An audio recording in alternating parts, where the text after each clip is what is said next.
Good morning, it's Miss Cool coming on here with some wisdom. Take a good look. My eyes are healing. I have this medicine that I'm putting in my eyes now that help. But I've really had a run with these eyes. The cataracts and taking care of them and wearing proper glasses, from the different lights and things.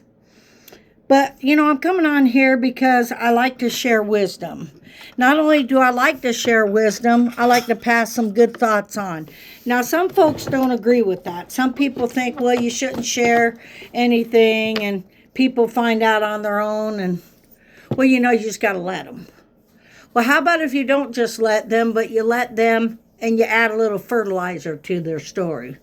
A tree and plants are going to grow a lot better if we actually kind of, like I said, fertilize it. Those of you that didn't learn a lot, or maybe came on the scene a little bit late, like Miss Cool, with different people that have come in and out of your life, you might want to have a serious talk with yourself and them just about who you are and what you've learned. Look at this. It's for your face. Kind of puts a foundation on it, but at the same time it protects and softens you up. Anyway, coming on here, we have people in and out of our life, and people that we sift through. We actually say, this one's going to stay and this one's going to work. But on both sides, there has to be some type of motion. I like to use examples so people kind of understand when I talk to them. Okay, like when a child gets on a seesaw and one's on one end and one's on the other, it's just going to stay like this or like this. But until somebody actually gets on, comes up, and we have kind of like a balance, right? Okay, that balance right there with two people, that could be like working together at jobs. We work together in the restaurant. You get kind of a rhythm going, kind of like music. And you get a rush, you got to move it. In families, communication with family members. Sometimes this doesn't work because there's no balance. And it's sad because the people really never really learned about balance. They couldn't kind of drag that mentality into, I've got to put some work in here. I can see the car's not running right. It either needs oil or it's got a flat tire. But this message is going out to grandparents, mothers that have abandoned their responsibilities in families with children. The sad part about it is they show up late. And when they show up late, okay, after they've done all their relaxing, partying, what may, they feel like that they are entitled to step in the ring now after all the hard work's done. Okay, we got to talk about the hard work because nobody wants to change diapers or be responsible for braces or taking children to doctors over the years or mind you of them and their crisis and their growing up teens and when there was trouble and this and that and the other. Okay, so what I'm trying to say to you is be thankful out there for the mothers that are, have like fathers that even if something went wrong, why they still pay their child support, okay? They're still responsible for their children. They haven't just blown them off all their life and decided, well, now I think I'm going to be responsible now. I know people say better late than never, but, we have to talk about the parents that are gone. They're ghosts. They really haven't helped. They've kicked their children out and haven't been responsible. And other people have. Well, as the years go by, all of a sudden, it starts kind of getting to them, and they're like, wait a minute here. I got to get in here. My kids are grown now. I pushed all of the responsibility on other people in the family, and now I need some credit. I need somebody there for me when I get older. Don't think that the child doesn't know. But then what happens is the house is being built. What's the house? Deception. In this deception house, we've got grandparents that have abandoned their children. We have parents that have abandoned their children. And the ones that do step in, I mean, the train's already left. Things are happening. They've missed everything. And there's, I guess, a lot of water under that bridge, isn't there? All the hard work's been accomplished. You did your best. And you deal with these folks. Now, all praise goes to the people that have husbands and men that actually step up and take care of their children. I've met so many women in my life, they've never even had one job. Whereas a single parent gets picked on for things that she needed help with. Say, for example, her kids are rowdy boys or different things like that, the teen years. You get blamed for a lot, and you did your best. They never really went out and had to get you out of jail or didn't have a warm bed or something cooking or their mom really loving them and showing up. For you single parents out there that have had to deal with family members that, really cause division and really cause a lot of drama, those people, this goes out to somebody, because I know that I've been treated that way by people in the family and other people when they hear about your life. They kind of want to put their spin on it. But remember, the people that are actually judging you are actually, it's called projection.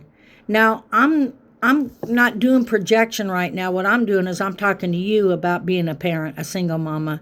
You get a badge of honor for being a single mama. You get a badge of honor because a lot of people want to take trophies for races they never ran. They just take the back door, they leave, and there's just something that they do afterwards. I've stepped up for a lot of parents, a lot of grandparents, and did the best I could, and it's wonderful. Not to bring it up, but to let someone know you're not alone. Sometimes the good Lord will let you carry a heavier load than some folks are just not able. They just as soon get high, get drunk, step aside, have everybody else help them, do it all. And that's crippling over the years. So what you do is you just face what it is. You face it, you learn that you're not really alone if you have the Lord with you. But what you do want to do is you want to respect the people that have been there, that per se aren't perfect or they didn't walk away. But as you look back and now your parents and children grow up and other people, instead of making lies about a parent or because you see a lot of this going on Facebook, and that's why I'm chiming in right now, because a lot of people are on Facebook talking about adult children, people in families that cause a lot of drama. And what happens is these people are insecure. As their children grow up and life goes on, the clock's ticking, and they've given you a bad rap because you've actually done what's been righteous, good, and worthy. Because of their let me get the word right, because there's so many words you could describe this as. They're just not able or equipped. They're not. I'll think of the word before this is over, and if I don't, I'll find another word, because English language is just beautiful. I'm not trying to change the subject, but I am reading a book, Theo from Golden. And as I sit there reading through the book, I just have to constantly ask Alexa what a word means. And it's wonderful to keep learning. For those of you out there that can't learn anything and you think you know it all, I got news for you. There's so much to learn. But back to the parents that abandon their children and push the responsibility on other family members. It comes with a lot of baggage. Their baggage is attacking the people that have stepped up over the years. And great memories, wonderful memories of doing everything that you could.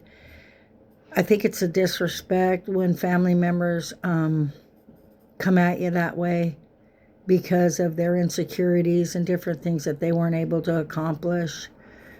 But as long as you do your best, and even if you come in late, it could be a wonderful thing.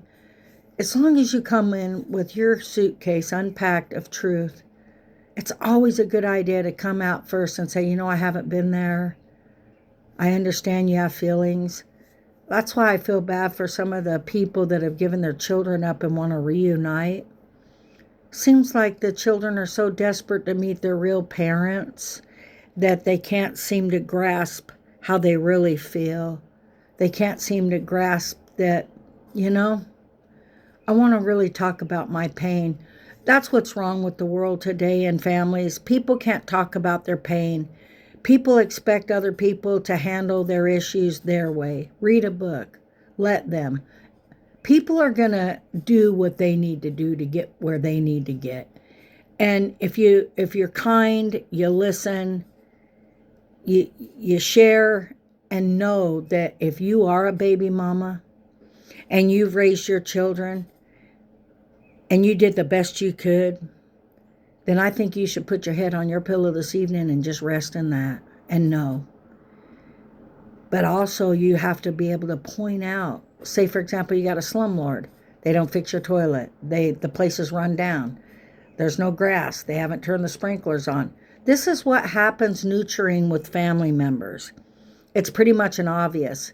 So when something grows that is false about you because of other people's inadequacy, that was the word I knew it'd come back. Thank you, Lord. When folks are inadequate. Okay, I'm going to ask Alexa to explain that word to me because it's got power right now for me. Alexa, what does inadequate mean? Inadequate means not good enough or not sufficient for what's needed. There it is. Can't bake a bread without some flour, right? What would it be? A mud pie that children make.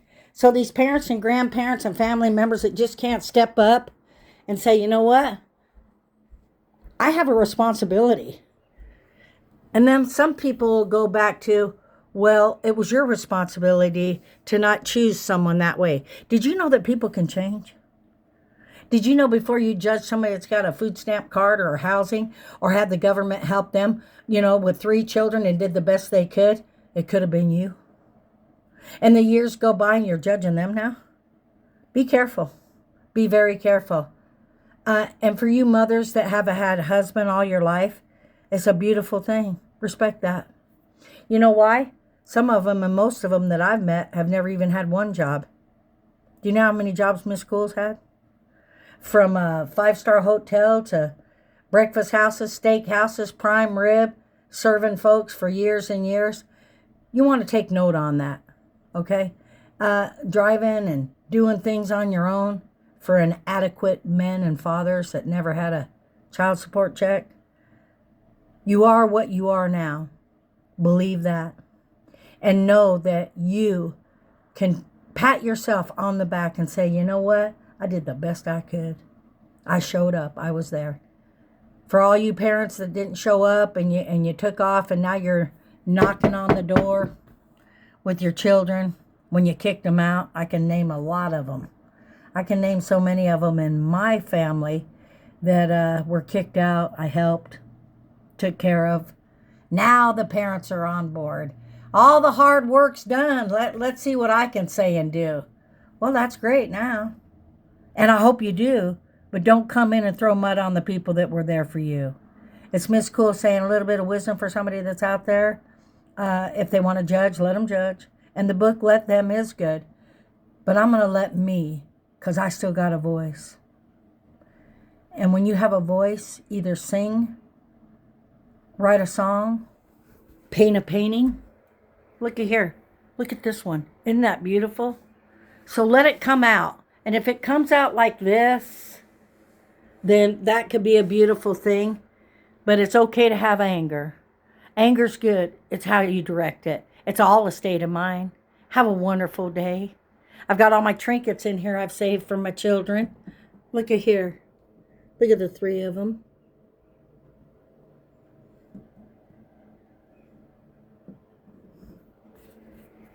Think on good things today.